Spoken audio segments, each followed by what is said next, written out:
नमस्कार, वेब दुनिया फटाफट बुलेटिन में आप सभी का स्वागत है। आइए नजर डालते हैं आज की खास खबरों पर। चारा घोटाले के 5 केस में लालू प्रसाद यादव को 5 साल की जेल, रांची की स्पेशल कोर्ट ने सुनाई सजा, 60 लाख रुपए का जुर्माना भी। लालू के वकील का बयान, सुप्रीम कोर्ट में करेंगी याचिका दायर।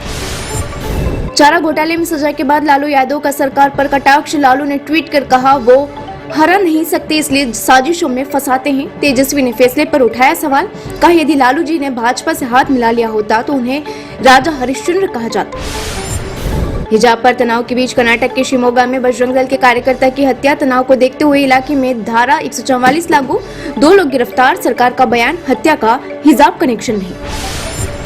वेब दुनिया पर 5 राज्यों के विधानसभा चुनावों का महा कवरेज। चुनाव से जुड़ी हर खबर पर रखिए नजर सिर्फ वेब दुनिया के साथ।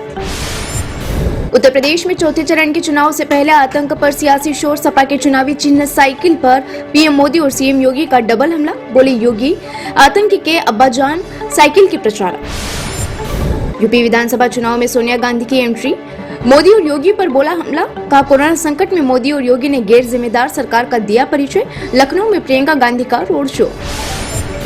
रूस और यूक्रेन में युद्ध टालने के लिए अमेरिका आया आगे, रूस से बातचीत के लिए तैयार अमेरिकी राष्ट्रपति बाइडेन। यूक्रेन ने भी की युद्ध विराम की अपील। वैवाहिक बलात्कार को अपराध घोषित करने के मामले में दिल्ली हाईकोर्ट ने विभिन्न याचिकाओं पर फैसला रखा सुरक्षित, अपना रुख स्पष्ट करने के लिए केंद्र को और समय देने से किया इनकार। केजरीवाल ने किया खुलासा, यूपी में त्रिशंकु विधानसभा की परिस्थिति में भाजपा विरोधियों का देंगे साथ। अरविंद केजरीवाल ने प्रधानमंत्री नरेंद्र मोदी द्वारा साइकिल को आतंकवाद से जोड़े जाने को गरीबों पर चोट करार दिया है।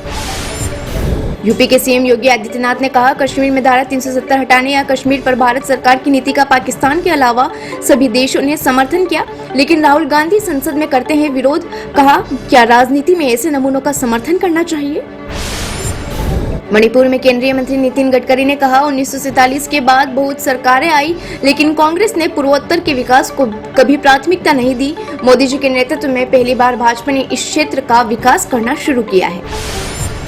वेब दुनिया की सभी से अपील है कि भीड़ भाड़ से बचे, मास्क पहने व सैनिटाइजर का इस्तेमाल करें, साथ ही सोशल डिस्टेंसिंग का पूरा पालन करें।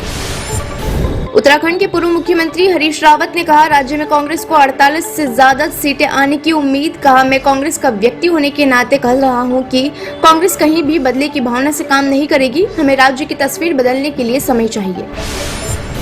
समाजवादी पार्टी के मुखिया अखिलेश यादव ने कहा सपा हर चरण में आगे जा रही है, पार्टी चौथे चरण में ही 2 शतक लगा देगी और 7वें चरण में भाजपा के बूथों पर भूत नाचेंगे। गृह मंत्री अमित शाह का यूपी की पूर्ववर्ती सरकारों पर हमला, कहा सपा बसपा के शासन में यूपी आतंकवाद और दंगों का सेंटर माना जाता था और माफियाओं का कॉरिडोर माना जाता था। आज यहाँ कोई बाहुबली नहीं है, सिर्फ बजरंगबली है। प्रधानमंत्री नरेंद्र मोदी ने मुलायम सिंह यादव के आड़ में अखिलेश पर साधा निशाना। उन्नाव में पीएम ने कहा जिस सीट को ये लोग सबसे सुरक्षित मानकर बैठे थे वो भी हाथ से निकल रही है। जिस पिता को मंच से धक्के देकर हटाया था, जिसे अपमानित करके पार्टी पर कब्जा जमाया था, उसी से गुहार लगानी पड़ रही कि मेरी सीट बचाइए।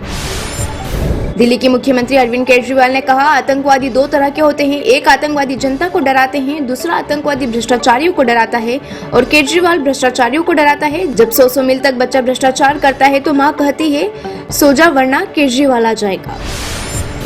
बिहार के मुख्यमंत्री नीतीश कुमार ने फिर दिया जातिगत जनगणना पर जोर, कहा 5 राज्यों में चुनावों के बाद जातिगत जनगणना होने की पूरी संभावना।